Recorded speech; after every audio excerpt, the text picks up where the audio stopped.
A group of 6 captive ravens live at the Tower of London. Their presence is traditionally believed to protect the crown and the tower. A superstition holds that, if the Tower of London ravens are lost or fly away, the crown will fall and Britain with it. Historically, wild ravens were common throughout Britain, even in towns, the tower being within the natural range. When they were exterminated from much of the traditional range, including London, they could only exist at the tower in captivity and with official support. Local legend puts the origin of the captive raven population at the time of King Charles II. Some historians believe the tower's raven mythology is likely to be a Victorian flight of fantasy. The ravens at the tower were specially bred in Somerset. History. Legends. One of the earliest legends that connects the tower with the raven is the tale of the euhemerized, mutually destructive battle against the Irish king, Matholch, who had mistreated the British princess Branwen. Branwen's brother Bendigeidfront ordered his followers to cut off his head and bury it beneath the White Hill facing out towards France as a talisman to protect Britain from foreign invasion. According to folklore, wild ravens are thought to have inhabited the tower for many centuries,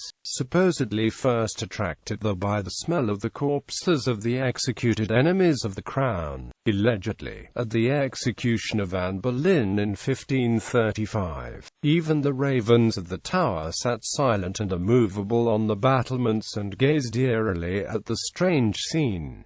A queen about to die. The ravens of the tower supposedly behaved much worse during the execution of Lady Jane Grey in 1554, allegedly pecking the eyes from the severed head of the queen. In his article, How Ravens Came to the Tower of London, American author Boria Sachs came to the conclusion that the ravens were originally brought in to dramatize the alleged site of executions at the tower. One legend attributes the start of the tradition of keeping ravens with clipped wings in the Tower of London to Charles II and to his royal astronomer John Flamsteed, although there are versions of the legend that differ in the details. According to one legend, John Flamsteed complained to Charles II that wild ravens were flying past his telescope and making it harder for him to observe the sky from his observatory in the White Tower.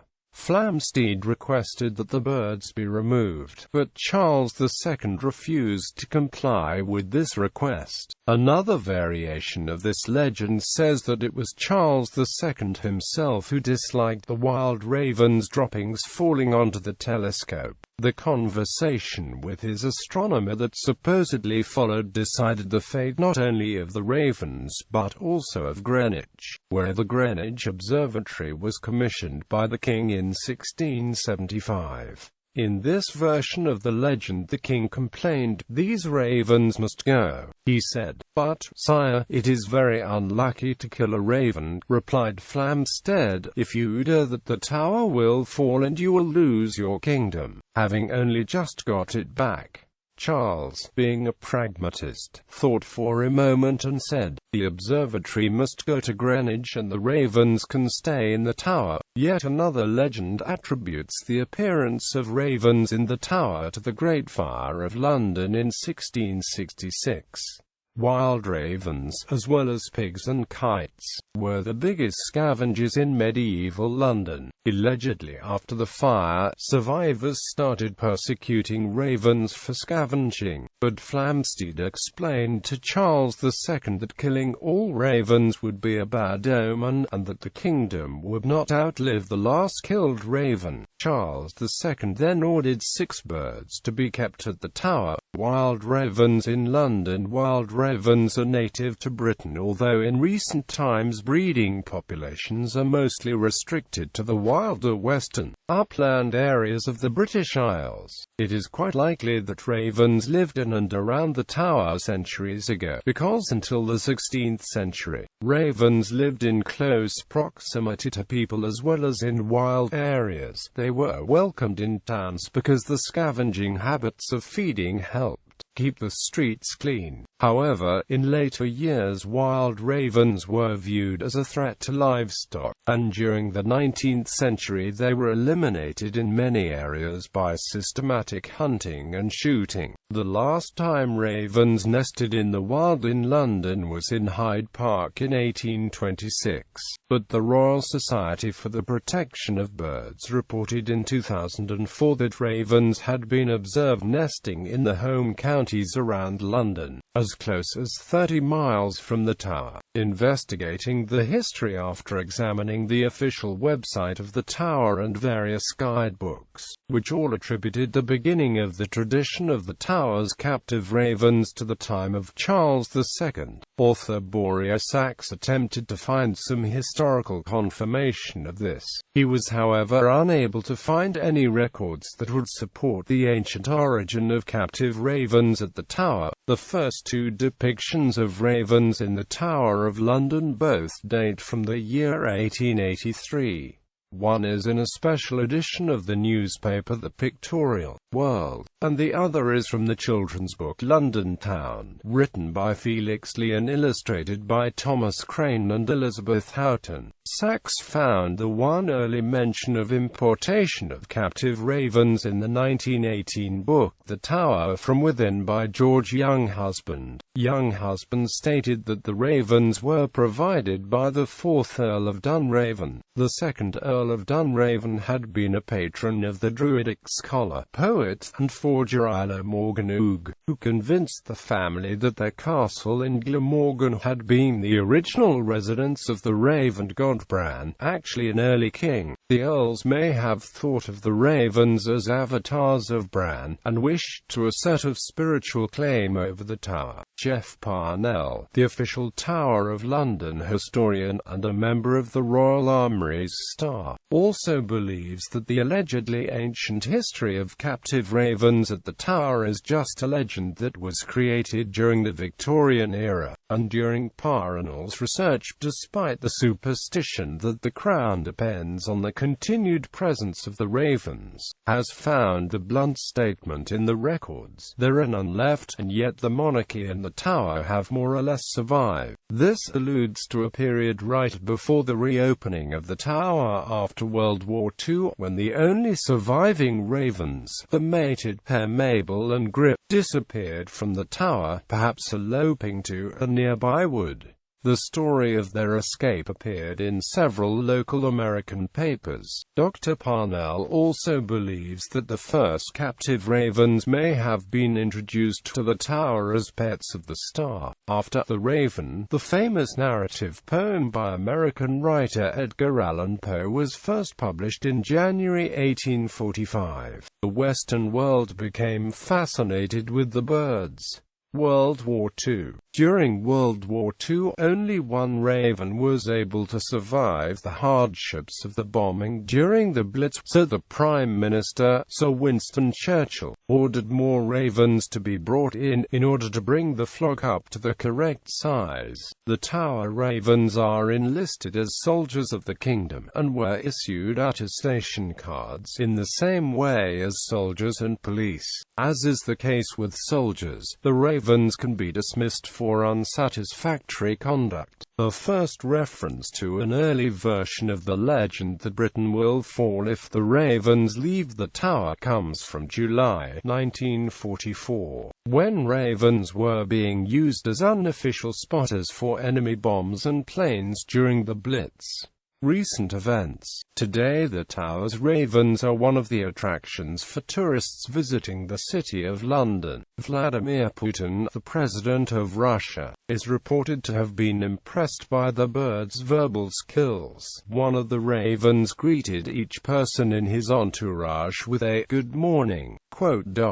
However, visitors are advised not to feed the birds, and warned that the raven will bite if it feels threatened. Since 1987, the Tower ravens have been the subject of a successful captive breeding program. For example, over time, 17 chicks were successfully hatched and raised by a pair of ravens known as Charlie and Reese. Charlie came to an unhappy end. He bit a bomb-sniffing dog, and the dog grabbed the raven with his teeth.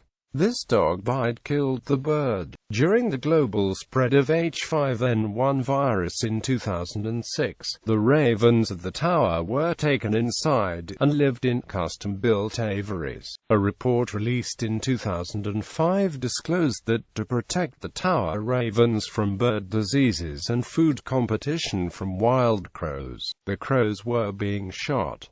Care and diet. The ravens cannot fly because the flight feathers on one wing are clipped. With a single wing clipped, they can only fly short distances to perch.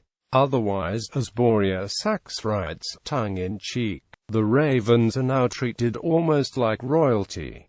Like the royals, the ravens live in a palace and are waited on by servants. They are kept at public expense, but in return they must show themselves to the public in settings of great splendor. So long as they abide by certain basic rules, neither royals nor ravens have to do anything extraordinary. If the power in question is political and diplomatic, the royals now have hardly more than the ravens. But the word power here can also mean the aura of glamour and mystery which at times envelops both ravens and monarchs.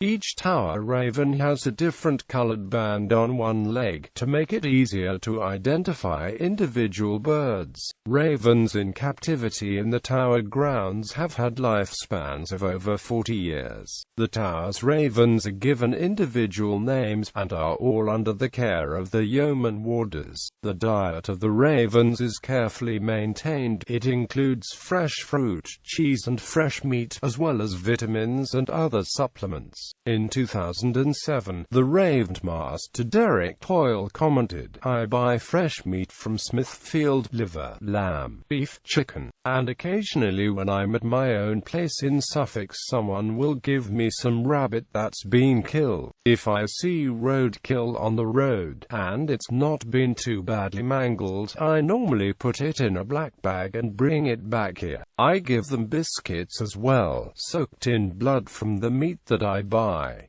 And in winter I get them capsules of cod liver oil. I know they're getting as much vitamins and oil as they possibly can.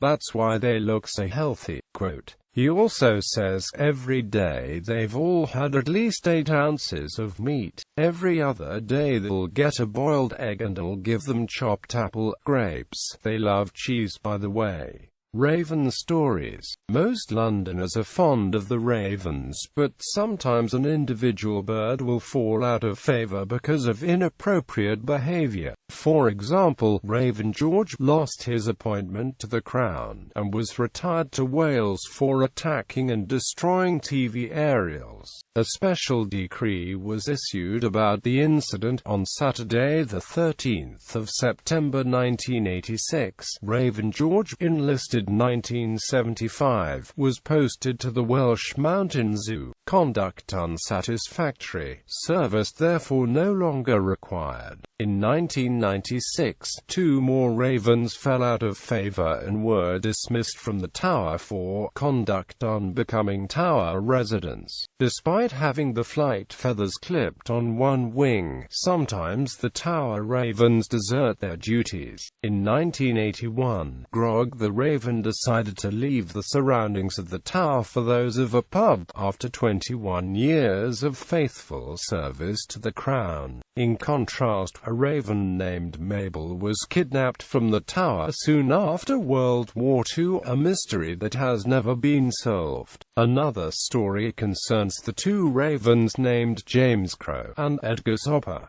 James Crow was a much-loved and long-lived raven. After noticing the commotion surrounding the other raven's death, Edgar Soper decided he could play dead in order to bring more attention to himself. His trick was so convincing that the Raven Master fully believed that Edgar Soper had died. When the Raven Master picked up the corpse, Edgar bit the man's finger and flapped off, croaking huge raven laughs. In 1990, a chaplain named Norman Hood died in his chamber on the Tower grounds. Former Assistant Raven Master Tom Trent has reported that the Ravens appeared to be aware of the death, for they soon gathered on the Tower Green near the chapel, called out, and then became quiet, as though to pay the respects. The idea should not be discounted, as corvids have been widely reported to hold funerals, in which they mourn and then cluster around a dead bird in silence.